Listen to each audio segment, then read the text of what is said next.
Cop cuts elderly black woman's hair, unaware. Her daughter is a judge. A respected elderly black woman suffers public humiliation when a prejudiced police officer decides to cut her hair during an unjust stop. What he didn't expect was that her daughter, a powerful federal judge, would use the full force of the law to seek justice. An emotional story about discrimination, power, and institutional vengeance in America. Attention! Before we dive into this impactful story, hit the notification bell, smash that like button, and subscribe to the channel. Don't forget to comment your city below. We want to know where you're following this incredible story from. The afternoon sun bathed Washington, D.C.'s National Mall as Mrs. Beatrice Johnson, 68, walked with her majestic, colorful head wrap. Her graying dreadlocks, cultivated for decades, were her pride and crown. Across the mall, Officer Richard Cooper adjusted his uniform, his prejudice-laden gaze following every movement of the elderly woman. At that same moment, in the United States District Court, Judge Olivia Johnson was finalizing a landmark ruling against racial hate crimes. The federal judge couldn't imagine that in a matter of minutes, her own mother would become a victim of one of the most shocking cases of her career. The clock struck 2:43 p.m. when Richard began approaching Beatrice. A young street vendor discreetly pulled out her phone and started recording. What would happen in the next few minutes would forever change the justice system of the nation's capital. The scene freezes as Richard reaches his hand towards Beatrice's head wrap. Beatrice, a retired history professor, carried with her not just groceries from the market, but decades of resistance and dignity in every strand of hair she protected under the African fabric. Officer Richard Cooper's record of suspicious stops was known among his colleagues at the Metropolitan Police Department, who preferred to turn a blind eye to his questionable tactics. His restless hands played with the tactical scissors he always carried on his belt. In the imposing E. Barrett Prettyman United States Courthouse, Judge Olivia Johnson had no idea that in a matter of minutes, her own mother would become the victim of one of the most shocking cases of her career. On her desk, an old photo showed her and Beatrice both smiling on her law school graduation day. The young street vendor, Sarah, had witnessed other violent approaches by the same officer, and something in her instinct told her that this scene needed to be recorded. The wind blew stronger now, carrying dry leaves across the mall and making Beatrice's head wrap dance gently. The movement caught Richard's attention even more, his steps becoming more determined with each meter he approached. His polished black boots echoed on the concrete, a sound that made local vendors lower their heads, pretending not to see what was about to happen. In the pocket of Beatrice's floral dress, her cell phone vibrated. It was a message from her daughter, Olivia. "Mom, I'm leaving the courthouse. Wait there at the mall and I'll pick you up for lunch." The message, however, would go unanswered. The air grew heavier as Richard finally reached his suspect. His right hand already held the scissors, while his left extended towards the colorful head wrap. What would happen in the next few minutes would forever change the justice system of the city. The National Mall, the beating heart of Washington, D.C., was a microcosm of American diversity. Street vendors, hurried government employees, and tourists composed a human mosaic that reflected the complexities of the nation's capital. It was against this backdrop that the lives of Beatrice Johnson and Officer Richard Cooper were about to collide. Beatrice wasn't just another elderly black woman walking through the mall. Born in rural Mississippi during the height of the civil rights movement, she had moved to D.C. as a young woman, determined to build a better life. As a history professor at Howard University, she had dedicated decades to educating generations about African American history and culture, always wearing her head wraps as a symbol of resistance and identity. Her natural hair, which she had let grow since the 1970s, was more than an aesthetic choice. It was a political statement. A few meters away, Richard Cooper carried his own history. The son of a hardline police officer who had been on the force during the turbulent 1960s, he grew up hearing that order must be maintained at any cost. His childhood in a working-class neighborhood of Baltimore was marked by domestic violence and the structural racism he absorbed without questioning. The police academy, instead of correcting these distortions, only reinforced them under the guise of tactical approach techniques. In the courthouse, Judge Olivia Johnson was reviewing the final details of her ruling. Beatrice's daughter, she had inherited not only her mother's physical traits, but also her strength of character. Olivia grew up hearing stories of resistance and overcoming, which motivated her to pursue a legal career. Her rise to the position of federal judge was marked by numerous obstacles, including the institutional racism she fought daily in her decisions. Sarah, the young vendor who began filming the scene, had her own daily struggle. A first-generation college student at Georgetown University, she sold bottled water and snacks on the mall to help pay for her pre-law studies. Her ever-watchful eyes had already witnessed various injustices on the streets, and she dreamed of one day making a difference, just like Judge Johnson, whom she admired from afar. The mall itself had its own history. A stage for political demonstrations since the March on Washington in 1963, its century-old trees had witnessed moments of both oppression and liberation. The Martin Luther King Jr. Memorial, erected nearby, seemed to silently observe the unfolding events, a constant reminder of the ongoing struggle against racism. As Richard approached Beatrice, flashbacks of his police career passed through his mind. He remembered the times he was praised by superiors for his efficiency in stops in predominantly black neighborhoods. The weight of the scissors in his hand was familiar. It wasn't the first time he had used them to humiliate someone during a stop. Beatrice, in turn, felt the weight of decades of microaggressions and subtle discrimination.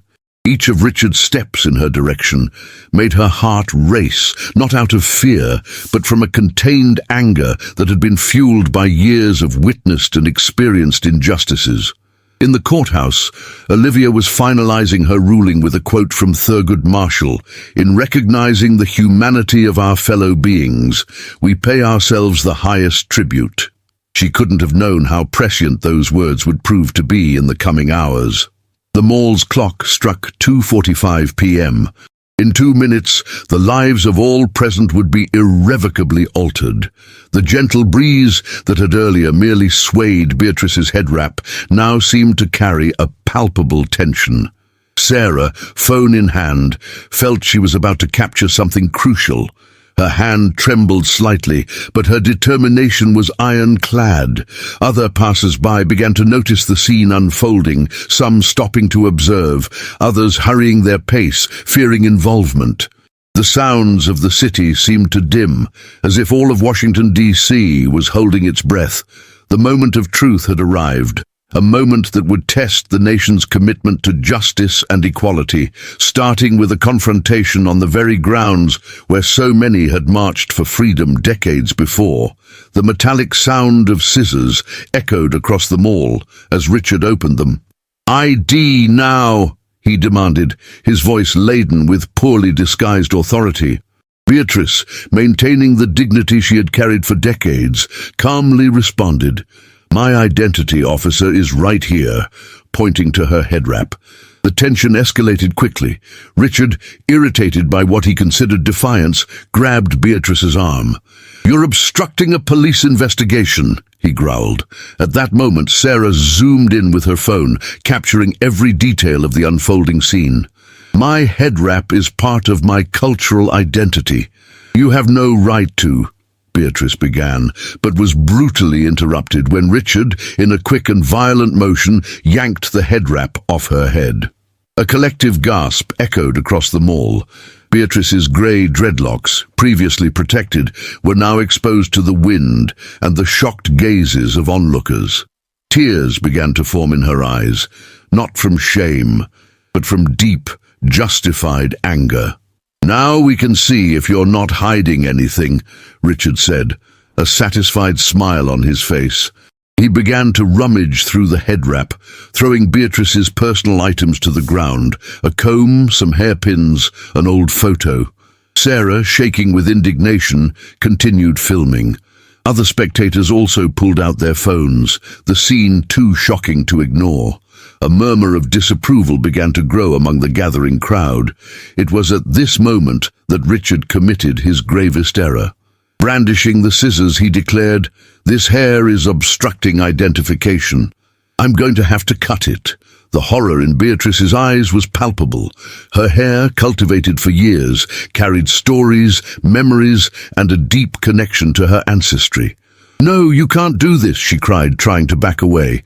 But Richard had already made his decision. With a rough movement, he grabbed a lock of Beatrice's hair and, before anyone could intervene, cut it with the scissors. Beatrice's scream cut through the air of the mall like a knife.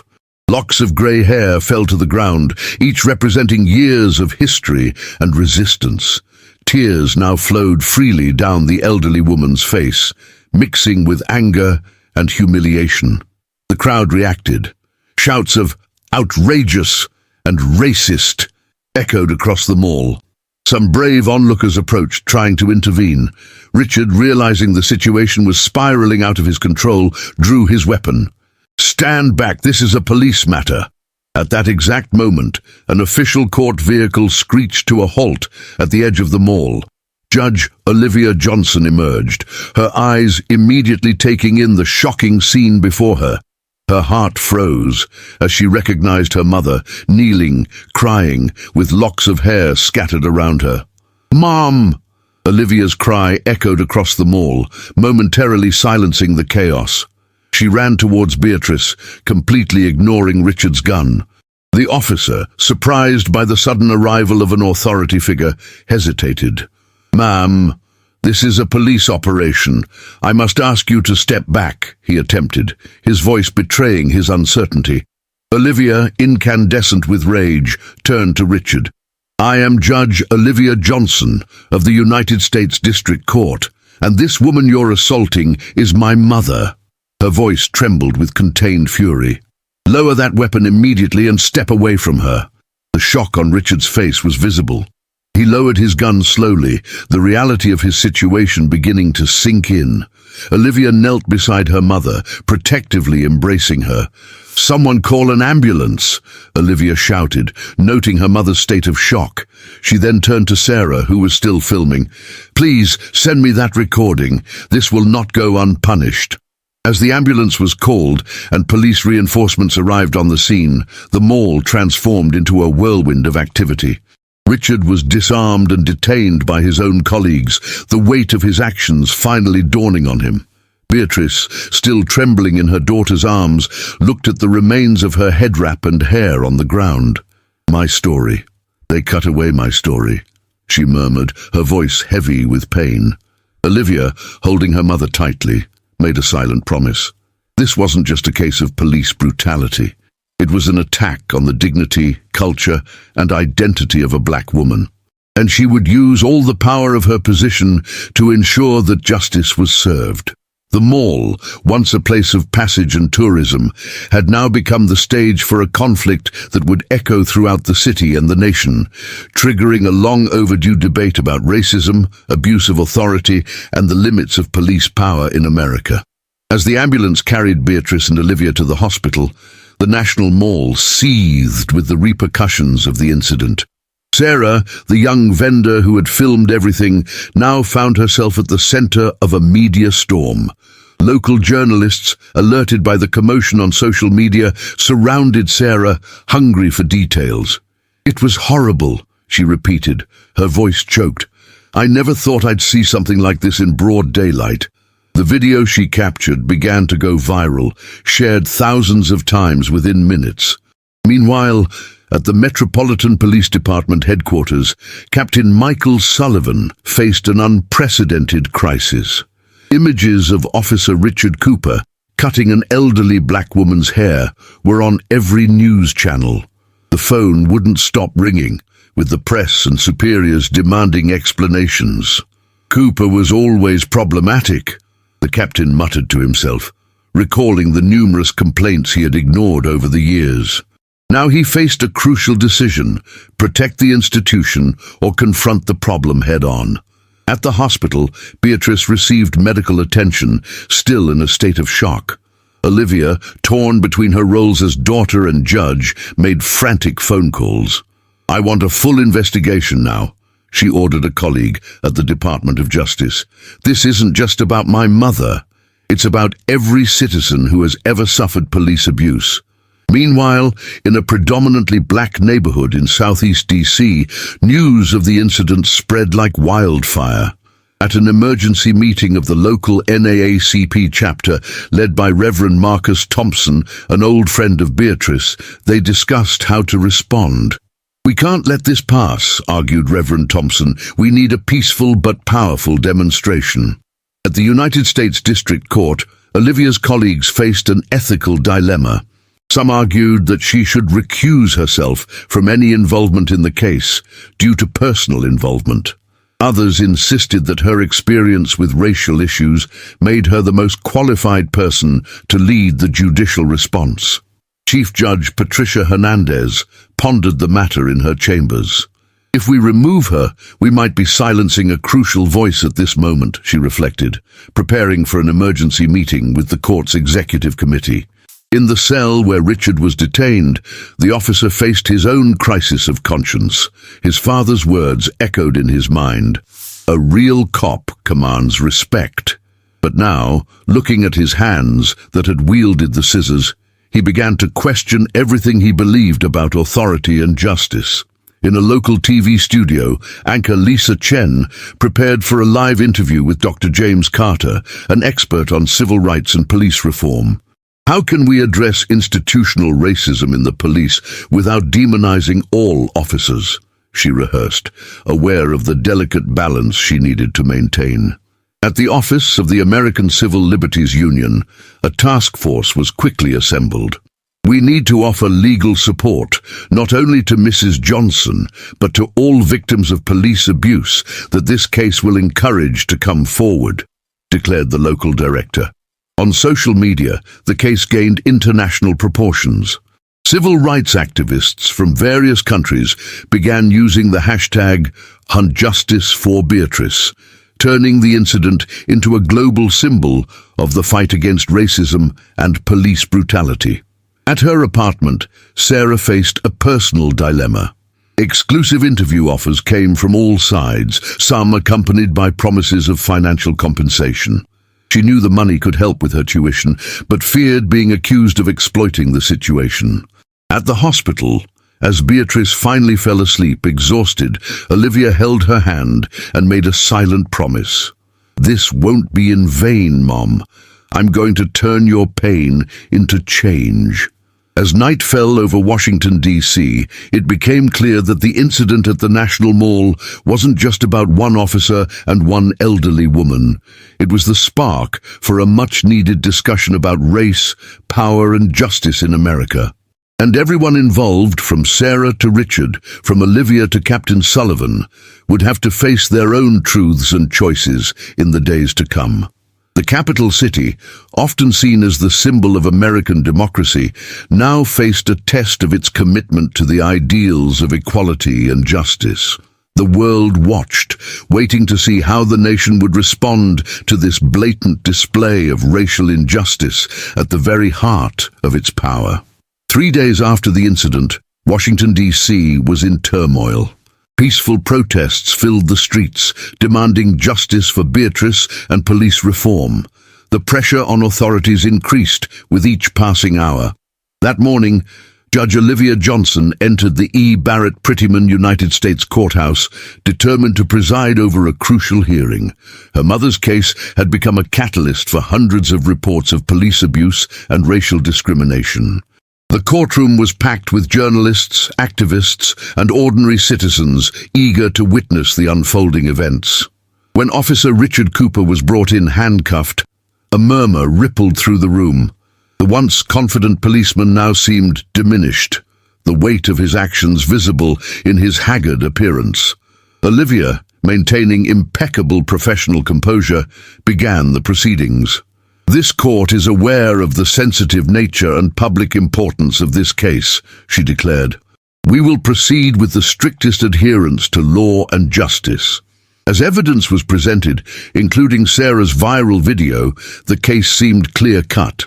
Many in the room were already anticipating Cooper's conviction. Then, the unexpected occurred. Beatrice, recovered enough to attend, asked to speak. With slow steps, she approached the center of the courtroom. Her hair, now unevenly cut, was exposed, a silent testimony to the trauma she had endured. "Your Honor," she began, her voice firm despite the emotion, "I came here today not seeking revenge, but transformation." An absolute silence fell over the room. "What happened to me is the result of centuries of racism and prejudice rooted in our society. Officer Richard Cooper is both a product and a victim of this system," Beatrice continued, surprising everyone. She turned to face Cooper directly. "I forgive you," she said, causing a commotion in the courtroom. "But forgiveness without change is empty. I propose something different." Beatrice then revealed her revolutionary proposal. Instead of traditional imprisonment, she suggested that Cooper be sentenced to an intensive re-education program on African American history and culture, working on community projects in areas most affected by police violence. "Transforming an oppressor into an ally is more powerful than simply punishing him," she argued, her voice gaining strength. "This is our chance to initiate real change, not just in the system, but in people's hearts and minds." The room erupted in heated discussions. Olivia, visibly moved, but maintaining her judicial posture, called for silence. "Mrs. Johnson's proposal is unprecedented," she declared. "This court will carefully consider all legal and ethical aspects involved." Cooper, shocked by the unexpected forgiveness, finally found his voice. I don't deserve this," he stammered, tears in his eyes. "What I did, there's no excuse." "No, there isn't," Beatrice agreed, "but there is an opportunity for redemption and to make a positive impact." The hearing was suspended so the judge could deliberate on this unprecedented proposal. In the courthouse corridors, heated debates erupted. Some argued it was a unique opportunity for real reform. Others insisted it was too lenient a punishment for such a serious crime. Sarah, present at the hearing, found herself at the center of a new dilemma. Journalists pressured her for her opinion, seeing her as a key witness. "I just wanted to do the right thing," she murmured, overwhelmed by the magnitude of what her video had unleashed. In Olivia's chambers, an internal battle raged. As a judge, she knew she should base her decision strictly on the law. As a daughter and as a black woman, she saw the transformative potential in her mother's proposal. After hours of deliberation, Olivia returned to the courtroom. The silence was palpable as she took her seat. "This court recognizes the gravity of the crime committed by the defendant," she began. "We also recognize the transformative power of the proposal presented by Mrs. Johnson." Olivia paused, the weight of her decision evident in every word. "Therefore, in an unprecedented decision, this court accepts the alternative proposal with strict conditions for monitoring and ongoing evaluation." The room exploded in mixed reactions of shock, approval, and protest. Cooper, still stunned, was led out, his fate now tied to an unprecedented social and judicial experiment. As the session ended, it was clear to all present that this was not the end, but the beginning of a journey of transformation that would echo far beyond that courtroom. The eyes of the nation were now fixed on Washington, D.C., waiting to see how this bold experiment in restorative justice would unfold. The decision had set a precedent that could potentially reshape the approach to police misconduct and racial justice across the United States. In the weeks following the historic court decision, Washington, D.C., and indeed the entire United States, found itself at the epicenter of a national debate on restorative justice, structural racism, and police reform. The case of Beatrice Johnson and Richard Cooper dominated headlines. TV programs endlessly debated Judge Olivia Johnson's decision, with experts divided on its legality and effectiveness. At the Washington, D.C. Metropolitan Police Department Academy, a silent revolution began to take shape. The chief of police, pressured by public opinion and orders from above, implemented a new mandatory curriculum on diversity and human rights. Veteran officers grumbled about the changes, while younger recruits embraced them with cautious optimism. Richard Cooper began his re-education program under intense public scrutiny. His first weeks were marked by visible resistance and discomfort. During a lecture on the history of slavery in America, he was seen leaving the room, visibly disturbed. However, gradually something began to change in his demeanor. Beatrice Johnson, in turn, became a national figure almost overnight. Invitations for speeches and interviews arrived daily. She carefully chose her appearances, using each opportunity to speak about reconciliation and systemic change. In a notable interview for a national TV program, she declared, "We cannot change the past, but we have the power to shape the future. My cut hair will grow again, and with it, I hope a new consciousness will grow in our society." Judge Olivia faced her own battles. Critics argued that she should have recused herself from the case due to conflict of interest. An investigation by the Judicial Council was opened to evaluate her conduct. Despite the pressure, Olivia stood firm, defending her decision as a necessary step towards more restorative justice.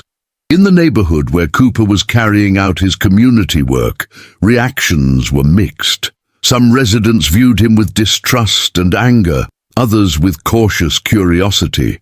A particularly tense scene occurred when Cooper, while helping renovate a local community center, was confronted by a group of young black men. "You think painting some walls erases what you did?" one of them challenged. Cooper, visibly shaken, responded after a long silence. "No, nothing erases what I did, but each brushstroke is a promise to do better, to be better." Sarah, the young woman who filmed the original incident, saw her life transformed.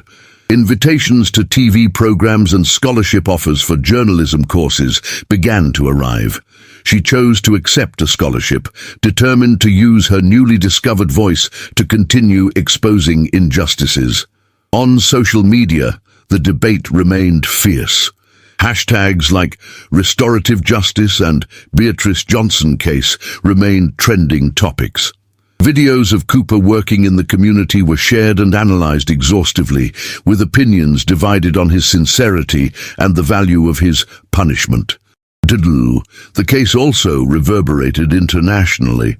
Delegations from other countries began visiting Washington, D.C. to study the restorative justice model implemented.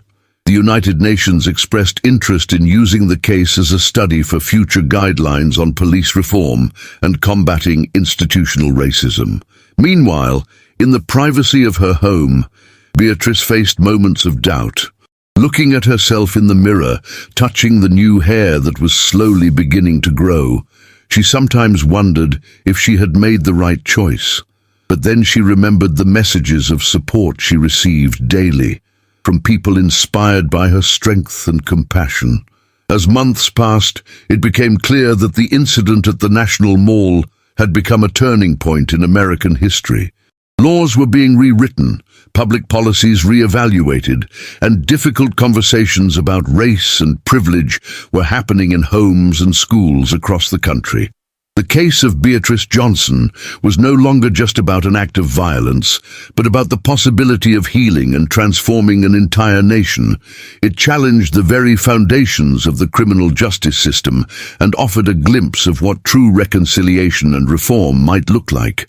In Washington, D.C., a city accustomed to political battles, a different kind of revolution was unfolding, one of hearts and minds, sparked by an elderly woman's courage and vision for a more just America. 6 months had passed since the incident at the National Mall. The Washington, D.C. autumn brought with it not only a change in climate, but also signs of social transformation. Beatrice Johnson, seated in front of the mirror at her home, ran her fingers through her hair that was now beginning to form small curls. Each strand represented not just physical growth, but an emotional journey. "Mom," Olivia called from the doorway. "It's time." Today was the day of Beatrice's first lecture at the DC Metropolitan Police Academy. Her presence there was the result of months of negotiations and careful planning. As she arrived at the packed auditorium, she felt the weight of the gazes upon her. Many still saw her as the victim of the head wrap case, but she was determined to change that perception. "Good morning," she began, her voice firm. "I'm here not as a victim, but as an educator, and all of us, including myself, have much to learn." The silence was palpable. Meanwhile, in a low-income neighborhood in southeast DC, Richard Cooper faced his own challenge. As part of his re-education program, he was helping to organize a community health fair. The fear and distrust in the residents' eyes were evident, but Cooper persisted. "Hey, officer," called out a teenager, sarcasm evident in his voice. "Gonna cut someone's hair today?"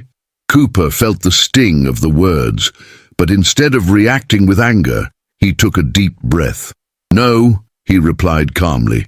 "Today, I'm here to help, if you'll give me a chance." Back at the police academy, Beatrice shared her personal story, intertwining it with the history of America and structural racism. "My hair," she explained, "is not just a matter of aesthetics. It's my heritage, my resistance, my identity." She observed how some officers shifted uncomfortably in their seats. "This discomfort you're feeling now? It's the first step towards change. Embrace it. Question it." In the neighborhood, Cooper was slowly gaining the community's trust. His dedication to volunteer work and willingness to listen were beginning to break down barriers. An elderly woman, after receiving guidance on hypertension, looked into Cooper's eyes and said, "You're different from what I expected, son." These words hit Cooper deeply. For the first time, he truly understood the impact of his previous prejudices and the potential for change he carried. Sarah, now a journalism student, was present at Beatrice's lecture, covering the event for the university newspaper. Observing the transformation of the woman she had filmed months ago, Sarah felt inspired and at the same time challenged to continue using her voice to promote change.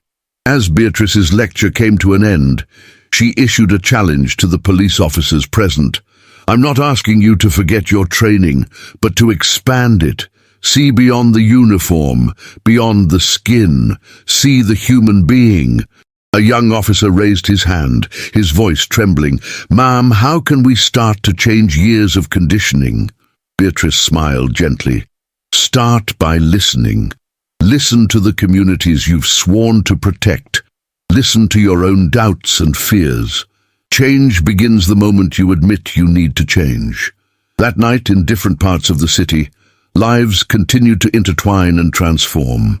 Olivia, in her chambers, reviewed a proposed bill to reform police training, inspired by her mother's experience. Cooper, returning home after an exhausting but rewarding day in the neighborhood, stopped in front of a mirror in a store window. For the first time in months, he managed to look at himself without feeling shame.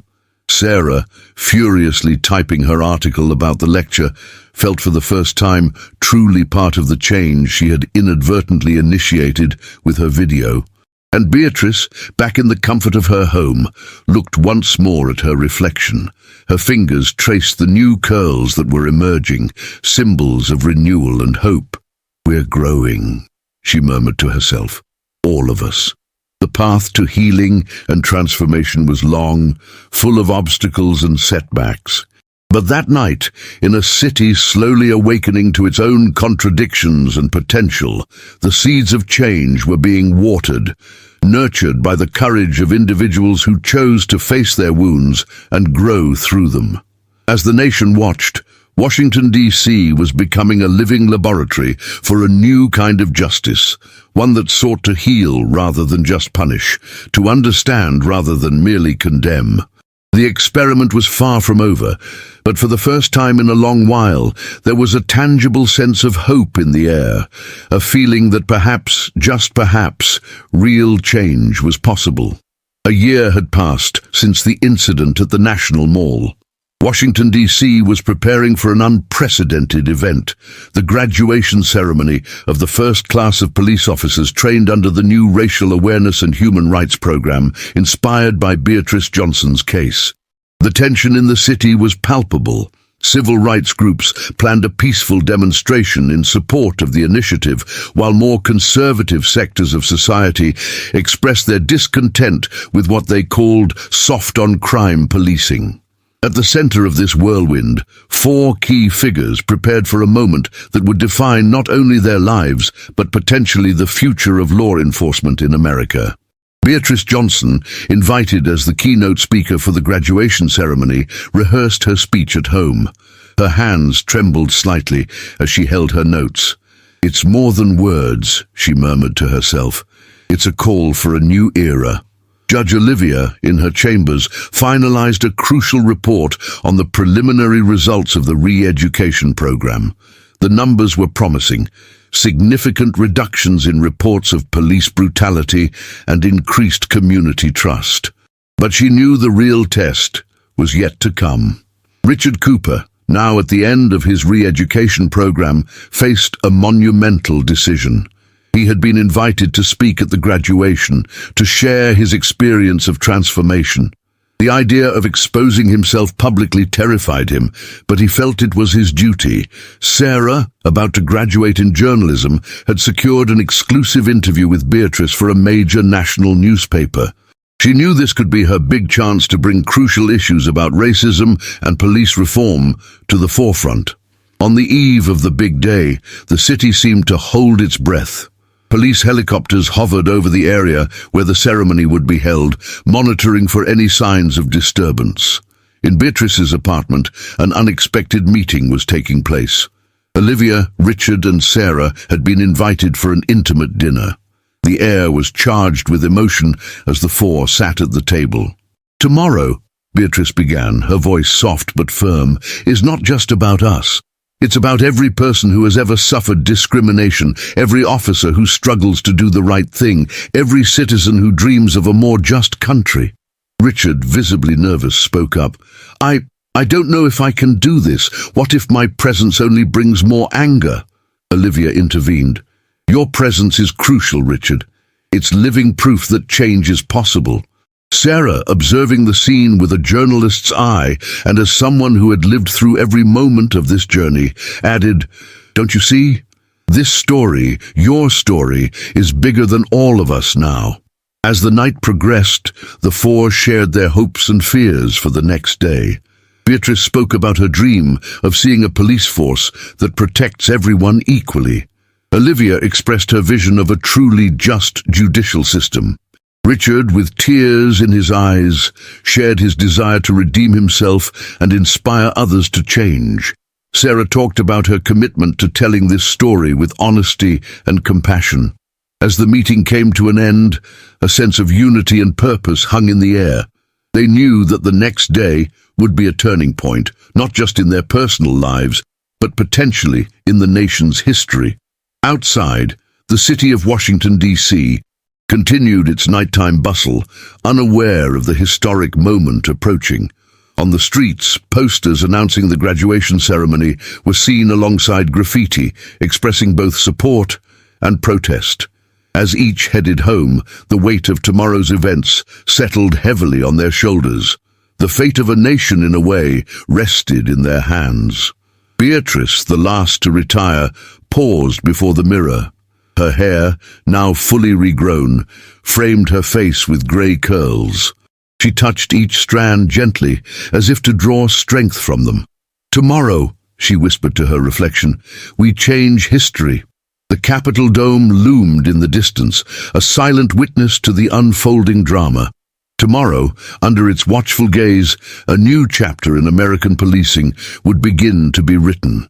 The question on everyone's mind was whether this bold experiment in reform and reconciliation could truly bridge the deep divides that had long plagued the nation.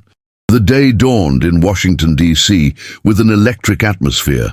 The Police Academy graduation ceremony, scheduled for 10 a.m. at the steps of the Lincoln Memorial, drew national and international attention. Crowds gathered in the surrounding areas. pro-reform demonstrators held signs with messages of hope, while critics of the new program vocalized their concerns. Police cordons kept the groups separated, with tension palpable in the air. Inside a nearby building, Beatrice Johnson adjusted her head wrap one last time, her hands trembling slightly. Olivia, at her side, held her briefcase tightly, as if it were a shield. Richard Cooper, in a corner, took deep breaths, trying to calm his nerves. Sarah, pressed credential around her neck, frantically checked her equipment. At 10 a.m. sharp, the ceremony began. The area was packed. New police officers in their impeccable uniforms, government officials, activists, journalists, and ordinary citizens selected by lottery to witness the historic event. The mayor opened the ceremony with a cautious speech, balancing praise for the initiative with assurances that public safety would not be compromised. The tension in the crowd was palpable. Then came Beatrice's moment. She walked to the podium, each step echoing in the expectant silence. Her colorful head wrap contrasted vividly with the sea of blue uniforms. "A year ago," she began, her voice initially shaky but gaining strength, "I was on my knees in a public space, my dignity stripped away along with my hair. Today, I stand before you, not as a victim, but as a survivor, an educator, an agent of change." Her words reverberated through the crowd. She spoke about the long history of racial discrimination in America, about the fear many communities felt towards the police, and about the urgent need for change. "But change," she continued, "doesn't come without pain, without challenges. Each of you, new officers, now carries an enormous responsibility. You are the seeds of a new era of policing, an era of respect, empathy, and true protection for all." As Beatrice spoke, cameras captured the audience's reactions. Some veteran officers looked skeptical, others emotional. The new recruits listened with intense attention. Sarah, filming everything, noticed tears in the eyes of several spectators. Her own vision blurred for a moment. Concluding her speech, Beatrice made an unexpected gesture. She removed her head wrap, revealing her fully regrown hair, and held it high. This head wrap is no longer a symbol of shame or victimization. It's a symbol of rebirth, of strength. Just as this hair has grown back, our society can heal and grow. The crowd erupted in applause. Many rose in an emotional standing ovation. Next came Olivia's turn.